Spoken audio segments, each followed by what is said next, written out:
powered by My Second Teacher, भविष्य नेपालको। दर्शकवृन्द नमस्कार। केन्द्रबिन्दु समाचारमा यहाँहरूलाई स्वागत गर्छु। म मनोज नेउपाने। दर्शकवृन्द, केन्द्रबिन्दु समाचारमा हामी दिनभरिका महत्त्वपूर्ण एवं खोजमूलक समाचारहरू सम्प्रेषण गर्ने गर्छौँ। आजको केन्द्रबिन्दु समाचार सुरु गरौँ प्रमुख शीर्षकहरूबाट। नेपालमा पाटे बाघ संरक्षणमा चुनौती रहे पनि सफलता मिल्दै गएको राष्ट्रिय निकुञ्ज तथा वन्यजन्तु संरक्षण विभागको भनाई।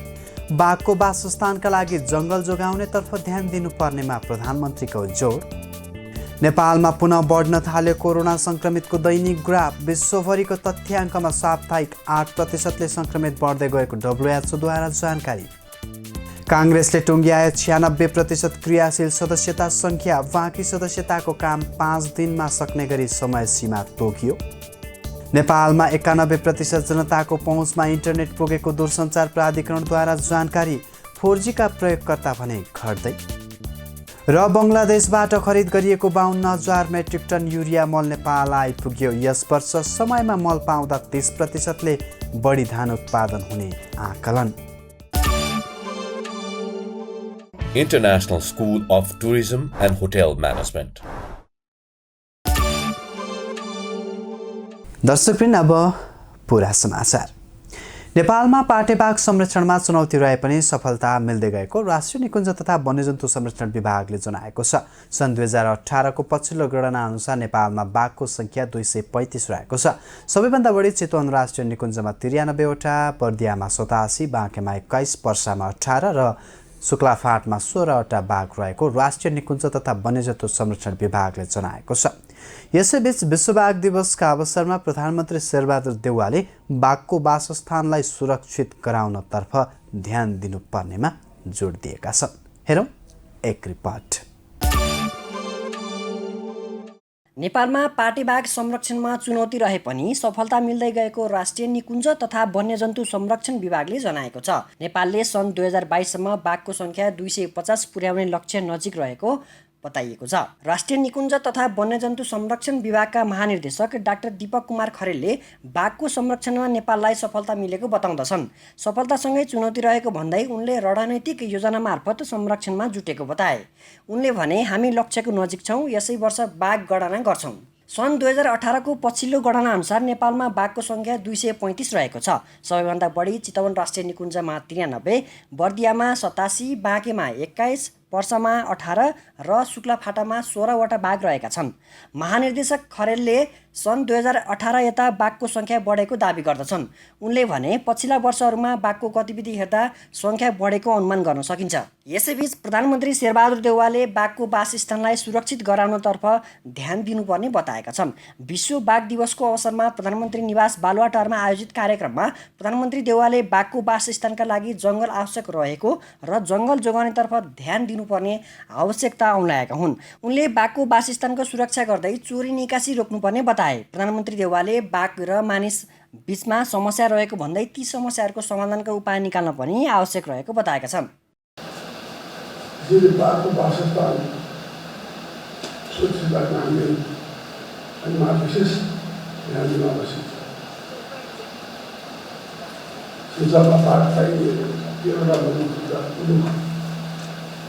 प्रमुख सहभागिता उसको 29 बजेमा दसौँ विश्व खाद्य सम्मेलन, विश्व बाघ सम्मेलन भएको थियो। त्यो सम्मेलनमा नेपालले बाघको सङ्ख्या 2022 सम्म 121 वटाको मध्ये 250 पुर्याउने जनाएको थियो। कार्यक्रममा पूर्व प्रधानमन्त्री तथा नेकपा एमालेका वरिष्ठ नेता माधव कुमार नेपालले प्रकृति संरक्षणमा जोड दिनुपर्ने बताए। उनले आफू प्रधानमन्त्री रहँदा सहयोद्धाहरू राम्रो भएकाले प्रकृति संरक्षणको सम्बन्धमा राम्रो काम गर्न सकेको भन्दै त्यसप्रति आफूलाई आनन्द र गौरवबोध हुने गरेको पनि बताए। मैले आफ्नो समयमा म प्रधानमन्त्री 2009 मेदेखि लिएर 2011 फेब्रुअरीसम्म थिएँ र त्यो अवधिमा वास्तवमा प्रकृति संरक्षणको सन्दर्भमा, इन्भाइरोमेन्टल प्रोटेक्सनको सन्दर्भमा केही कामहरू हुन गएको कुराप्रति मलाई कदा कदा आनन्दको पनि अनुभूति हुन्छ, गौरवबोध पनि हुने गर्दछ।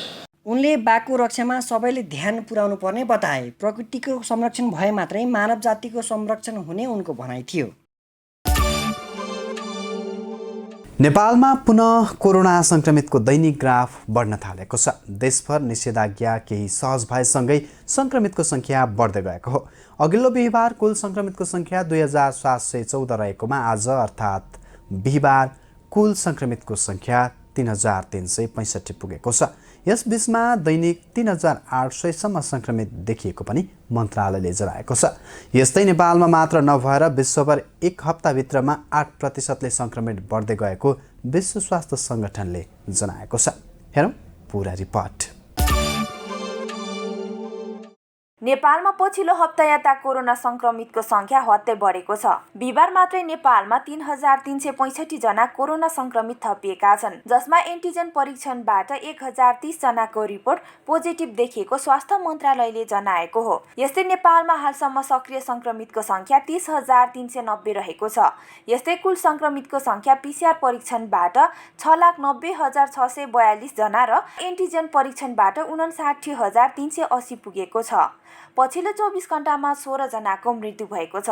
हालसम्म मृत्यु हुनेको संख्या 9,807 पुगेको छ। स्वास्थ्य तथा जनसङ्ख्या मन्त्रालयका अनुसार पछिल्लो 24 घण्टामा 1,373 जना निको भएका छन्। हालसम्म संक्रमण मुक्त हुनेको संख्या 6,50,445 रहेको छ।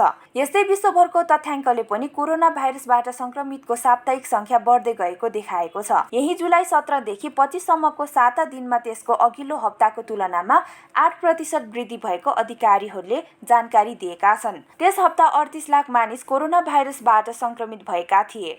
संयुक्त राष्ट्र सङ्घको स्वास्थ्य सम्बन्धी निकायको रूपमा रहेको विश्व स्वास्थ्य सङ्गठनले कतिपय क्षेत्रमा 30% सम्म संक्रमितको संख्यामा वृद्धि भएको जनाएको छ। पछिल्लो हप्ता दैनिक विश्वभर 5,40,000 संक्रमित भएका छन्। त्यसअघि 4,90,000 औसतमा दैनिक संक्रमित भएको WHO को भनाइ छ। त्यसैगरी अघिल्लो हप्ताको तुलनामा गत हप्ता मृत्यु भएकाहरूको संख्यामा पनि थोरै वृद्धि भएको WHO का अधिकारीहरूले जनाएका छन्। WHO ले विश्वका 132 देशमा कोरोना भाइरसको डेल्टा भेरिएन्ट फैलिएको पनि जानकारी दिएको छ। त्यसैगरी अल्फा भेरिएन्ट 182 देशमा, बेटा भेरिएन्ट 131 देशमा र गाम्मा भेरिएन्ट 81 देशमा पुगेको पनि WHO ले जनाएको छ। संक्रमितहरूको कुल संख्याका आधारमा अमेरिका सबैभन्दा अगाडि रहेको छ भने भारत, ब्राजिल, रुस, फ्रान्स, बेलायत लगायतका देशहरूले क्रमशः अमेरिकालाई पछाइरहेका छन्। कतिपय देशहरूमा कोरोना भाइरसको चौथो चरणको महामारी समेत सुरु भएको छ। उता ब्राजिलमा कोभिड-19बाट हुने मृत्यु अझै पनि घट्न सकेको छैन। त्यहाँका अधिकारीहरूका अनुसार पछिल्ला केही दिनमा कोभिडबाट हुने मृत्यु बढ्दै गएको छ। कोभिड-19बाट धेरै प्रभावित देशहरूको सूचीमा रहेको ब्राजिलमा 24 घण्टामा कोरोना भाइरस संक्रमणबाट कम्तीमा पनि 1,344 जनाको मृत्यु भएको त्यहाँको स्वास्थ्य मन्त्रालयले जनाएको छ। सत्तारूढ दल नेपाली काङ्ग्रेसको क्रियाशील सदस्यता छानबिन समितिले केही जिल्लाको विवाद टुङ्ग्याएर समाधान निकाल्न शीर्ष तहका नेतालाई 5 दिनको समय सीमा दिएको छ। सभापति शेरबहादुर देउवा निवास बुढा नीलकण्ठमा बिहिबार बसेको पदाधिकारी तथा पूर्व पदाधिकारीको बैठकले भदौ 16 देखि 19 मा हुने महाधिवेशनका लागि 5 दिनभित्र सबै विवाद टुङ्ग्याउने जिम्मा दिएको हो। क्रियाशील सदस्यताको छानबिनका लागि असार मसान्तसम्म कार्यविधि रहेको समितिले 12 दिनको अतिरिक्त समयपछि मङ्गलबार प्रतिवेदन बुझाएको थियो। यस्तै काङ्ग्रेसले क्रियाशील सदस्यताको 96% का काम टुङ्गिएको पनि जनाएको छ। हेरौँ यो रिपोर्ट। नेपाली काङ्ग्रेसको क्रियाशील सदस्यता 96% टुङ्गिएको छ। छानबिन समितिका प्रवक्ता प्रदीप पौडेलले दिएको जानकारी अनुसार क्रियाशील सदस्यता 96% टुङ्गो लागेको हो। 96% विवाद टुङ्गिएसँगै निर्धारित समयमा महाधिवेशन गर्न अब कुनै बाधा नहुने बिहिबार बसेको पदाधिकारी बैठकमा जानकारी दिएको छ। समितिले विवाद भएका केही स्थानमा पूर्ण सहमति जुटाएर पूरक प्रतिवेदन पनि आजै बुझाएको र प्रतिवेदनमाथि आज पदाधिकारी बैठकले छलफल पनि गरेको छ। काङ्ग्रेसको क्रियाशील सदस्यबारे सिन्धुपाल्चोक, बारा, सर्लाही, कैलाली, धादिङ र मकनपुर लगायत जिल्लामा विवाद कायमै रहेको छ। क्रियाशील सदस्यतामा देखिएको समस्या टुङ्ग्याउन काङ्ग्रेस नेताहरूले 5 दिनको समय माग गरेको पनि क्रियाशील सदस्यता छानबिन समितिका संयोजक रमेश लेखकले जानकारी दिएका छन्। आजको वर्तमान र पूर्व पदाधिकारीको बैठकले सदस्यताबारे नटुङ्गिएको विषय 5 दिनभित्र टुङ्ग्याउने निर्णय गरेको हो। अरू पार्टीबाट समायोजन आएका र केही जिल्ला तथा निर्वाचन क्षेत्रमा देखिएका समस्या समाधान गर्न बाँकी रहेकाले त्यो नेताहरूले अध्ययन गरेर टुङ्ग्याउने नेता लेखकले जानकारी दिए। अरू पार्टीहरूबाट समायोजनमा आएका र केही जिल्ला तथा निर्वाचन क्षेत्रमा देखिएका समस्या समाधान गर्न बाँकी रहेकाले त्यो नेताहरूले अध्ययन गरेर टुङ्ग्याउने नेता लेखकले जानकारी दिए। यसअघि नेपाली काङ्ग्रेस क्रियाशील सदस्यता छानबिन समितिले सभापति शेरबहादुर देउवालाई 8,52,711 जना क्रियाशील सदस्य रहेको विवरणसहितको प्रतिवेदन बुझाएको थियो। विवरणअनुसार 6,53,838 जना क्रियाशील सदस्य पुरुष तथा 1,79,097 जना महिला रहेका छन् भने त्यस्तै 176 जना तेस्रो लिङ्गी रहेका छन्। समितिका अनुसार निर्धारित समयमा क्रियाशील सदस्यता वितरण र नवीकरण गर्ने कुल सङ्ख्या 8,52,711 जना छन्। 13औं महाधिवेशनमा काङ्ग्रेसको क्रियाशील सदस्यता 4,80,000 मात्रै रहेको र आसन्न 14औं महाधिवेशनमा भने ठिक दोब्बर सदस्य हुने तथ्याङ्कले देखाएको हो। नेपाल दूरसञ्चार प्राधिकरणका अनुसार नेपालमा 91% जनसङ्ख्याको पहुँचमा इन्टरनेट सेवाको पहुँच पुगेको बताइएको छ। प्राधिकरणले कुल जनसङ्ख्या 2,98,76,531 लाई आधार बनाएर यस्तो तथ्याङ्क निकालेको हो। यद्यपि कुल प्रयोगकर्तामध्ये पछिल्लो समय नेपालमा 4G का ग्राहक भने घट्न थालेका छन्। केही महिना अगाडिसम्म उल्लेख्य मात्रामा थपिएका ग्राहक पछिल्लो समय घट्न थालेका हुन्। हेरौँ यस विषयमा तयार यो रिपोर्ट। नेपालमा 91% जनसङ्ख्याको पहुँचमा इन्टरनेट सेवाको पहुँच पुगेको पाइएको छ। दूरसञ्चार प्राधिकरणले जनसङ्ख्या प्रक्षेपण 2011-2030 लाई आधार मानेर प्रतिवेदन तयार पारेको हो। प्रतिवेदनमा प्राधिकरणले कुल जनसङ्ख्या 2,98,76,531 लाई आधार बनाएको छ। प्राधिकरणको तथ्याङ्क अनुसार गत जेठ महिनासम्म 2,77,06,711 जनाको पहुँचमा इन्टरनेट सेवा पुगेको छ। गत वैशाख महिनाको तुलनामा जेठमा 3,31,422 बढी प्रयोगकर्ता थपिएका हुन्। गत वैशाखमा 2,73,75,000 बढी प्रयोगकर्ता थिए। उक्त तथ्याङ्क अनुसार सबैभन्दा धेरै योगदान मोबाइल इन्टरनेटको रहेको छ। जेठसम्म मोबाइल इन्टरनेटको हिस्सा 65.68% रहेको छ। 1,20,52,000 बढीको पहुँचमा 3G इन्टरनेट पुगेको छ। यसमा सबैभन्दा धेरै टेलिकमको 95,90,000 र एनसेलको 24,62,000 रहेको जनाइएको छ। गत वैशाखमा 1,19,56,000 प्रयोगकर्ता रहेकोमा जेठमा करिब 96,000 बढी 3G का प्रयोगकर्ता थपिएका छन्। फिक्स ब्रोडब्यान्डको हिस्सा 25.27% रहेको छ। यसमा एडिएसएलका 7,85,000 र एफटिटिएच इन्टरनेट 5,56,000 बढी रहेका छन्। पछिल्लो समय नेपालमा 4G का ग्राहक भने घट्न थालेका छन्। केही महिना अगाडिसम्म उल्लेख्य मात्रामा थपिएका ग्राहक पछिल्लो समय घट्न थालेका हुन्। नेपाल दूरसञ्चार प्राधिकरणले सार्वजनिक गरेको गत आर्थिक वर्ष 2077-78 को 10 महिना अर्थात् गत साउनदेखि जेठ मसान्तसम्मको तथ्याङ्क अनुसार गत वैशाखको तुलनामा जेठमा प्रयोगकर्ता घटेको पाइएको हो। प्राधिकरणको तथ्याङ्क अनुसार वैशाख मसान्तसम्म 76,97,863 जना 4G का प्रयोगकर्ता रहेकोमा जेठमा 76,64,449 पुगेको छ। गत वैशाखको तुलनामा जेठमा 33,504 जनाले कमी आएको छ। नेपालमा 3 दूरसञ्चार सेवा कम्पनीले 4G सेवा सञ्चालन गरेका छन्। 3 कम्पनी मध्येमा सबैभन्दा धेरै ग्राहक क्यान्सलका छन्। 10 महिनामा सो कम्पनीका 4G का ग्राहक 48,05,000 पुगेको छ। गत चैत महिनामा 50,17,170 रहेको जनाइएको छ। सरकारी स्वामित्वमा सञ्चालित नेपाल दूरसञ्चार कम्पनी लिमिटेड नेपाल टेलिकमले 21,000 बढी 4G प्रयोगकर्ता थपेको छ। वैशाखमा टेलिकमसँग 26,86,000 प्रयोगकर्ता रहेकोमा जेठ महिनामा 27,07,429 पुर्याएको प्राधिकरणले जनाएको छ। यसैगरी स्मार्ट टेलिकमका 4G प्रयोगकर्ता 1,51,715 पुगेका छन्। गत वैशाखसम्म स्मार्टका प्रयोगकर्ता 2,06,393 जना रहेका थिए। स्मार्ट टेलिकमका 4G का मात्र ग्राहक रहेका छन्।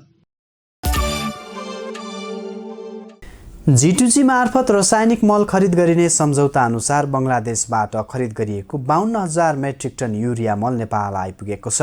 मल आयातसँगै यस वर्ष समयमा मल पाउँदा धान उत्पादनमा वृद्धि हुने आकलन पनि गरिएको छ। यद्यपि किसानलाई सोझै कार्यालयले मल उपलब्ध नगराई थोक विक्रेता मार्फत मल उपलब्ध गराउने प्रवृत्तिले चर्को मूल्यमा मल खरिद गर्न बाध्य पारिएको भन्दै किसानहरूले भने यसप्रति गुनासो गरिरहेका छन्। हेरौँ यसै विषयमा तयार यो रिपोर्ट। बङ्गलादेशबाट खरिद गरिएको 52,000 मेट्रिक टन युरिया मल नेपाल आइपुगेको छ। सरकार G2G मार्फत रासायनिक मल खरिद गरिने सम्झौता अनुसार सो परिमाणको मल कृषि सामग्री कम्पनी लिमिटेड प्रादेशिक कार्यालय वीरगञ्ज, विराटनगर र भैरवा आइपुगेको हो। G2G सम्झौता अनुसार बङ्गलादेश सरकारले नेपाल सरकारलाई 50,000 मेट्रिक टन युरिया मल उपलब्ध गराउने भए पनि थप 2,000 मेट्रिक टन गरी जम्मा 52,000 मेट्रिक टन सम्बन्धित कार्यालयमा आइपुगेको वीरगञ्ज कार्यालयका प्रदेश प्रबन्धक गोरखनाथ केसीले जानकारी दिए। उनका अनुसार सुरुमा बङ्गलादेशले दिने 50,000 मेट्रिक टन युरिया मल बाहेक थप 2,000 मेट्रिक टन मल समेत दिने सम्झौता भएपछि जम्मा 52,000 मेट्रिक टन मल केही दिन अघि नेपालभित्र भित्रिएको हो। दुवै देशका सरकार बीच भएको सम्झौता अनुसार नेपाल सरकारले साउन महिनाभित्र सबै मल प्राप्त गरिसक्नु पर्नेमा विश्वव्यापी रूपमा फैलिएको कोरोना संक्रमणका कारण सबै क्षेत्र प्रभावित भएकाले बाँकी मल आउन केही ढिलाइ भए पनि अहिले सबै मल आइसकेकोले किसानलाई मलको अभाव नदेखिने प्रबन्धक केसीले बताए। अघिल्लो वर्षसम्म मलको अभाव खेपिरहेका किसानलाई यस वर्ष समयमा मल पाउँदा र चाँडै रोपाई सुरु भएकाले पर्सा जिल्लामा यस वर्ष 30% बढी धान उत्पादन हुने कृषि ज्ञान केन्द्र पर्साका बाली विज्ञ सुरेश प्रसाद चौरसियाले बताए। नेपाल सरकारको पूर्ण स्वामित्वमा रहेको कृषि सामग्री कम्पनी लिमिटेड प्रादेशिक कार्यालय वीरगञ्जमा अहिले युरिया, DAP र पोटास मल मौजात अवस्थामा रहेको छ। उक्त मल पहिलो चरणको धान खेतीका लागि पर्याप्त भएको देखिन्छ। सो कार्यालयले आफ्ना 131 जना थोक विक्रेता मार्फत सिधै किसानसम्म मल पुर्याउने गरेको छ। एक पटकमा एक थोक विक्रेतालाई बढीमा एक पटकको लागि 130 बोरासम्म मल दिने गरिएको छ। सो मल विक्रेताले स्थानीय तहले तोकेको मूल्यमा बेच्नुपर्ने प्रावधान रहेको छ। कतिपय विक्रेताले मल ल्याउँदा ढुवानी खर्च बढी लाग्ने, बाटोमा प्रहरीले रकम माग्ने गरेकाले बढी खर्चको बहानामा किसानलाई चर्को मूल्यमा मल बेचेर कालो बजारी गर्ने गरेको किसानको आरोप छ। धान लगाउने सिजन सुरु भएपछि किसानलाई सोझै कार्यालयले मल उपलब्ध नगराई थोक विक्रेता मार्फत मल उपलब्ध गराउने गरेकाले चर्को मूल्यमा मल खरिद गर्न बाध्य रहेको किसानहरूको गुनासो छ। पर्सा जिल्लामा 90% किसानले धान खेती गर्दै आएका छन्। पर्सामा कुल 46,600 हेक्टर क्षेत्रफलमा धान खेती हुँदै आएको छ। 14 स्थानीय तह रहेको जिल्लामा हालसम्म 90% धान रोपाई सम्पन्न भएको छ। हस्त दर्शकबिन, आजका लागि केन्द्रबिन्दु समाचार सकिएको छ। भोलि पुनः यसै समयमा हामी उपस्थित हुने नै छौँ। तबसम्मका लागि बिदा दिनुहोस्। केन्द्रबिन्दु न्युज हेर्दै गर्नुहोला। नमस्कार। जस्तै परिस्थितिमा पनि होन्डा छ सधैँ तपाईसँगै। त्यसैले अब होन्डा हुनेछ तपाईसँग मात्र 1 रुपियाँको डाउन पेमेन्ट वा 1 रुपियाँको EMI वा 1% इन्ट्रेस्ट रेटमा। थप जानकारीका लागि यी नम्बरमा कल गर्नुहोस् वा माथि दिएको लिङ्क क्लिक गर्नुहोस्। होन्डा छ सधैँ तपाईसँगै।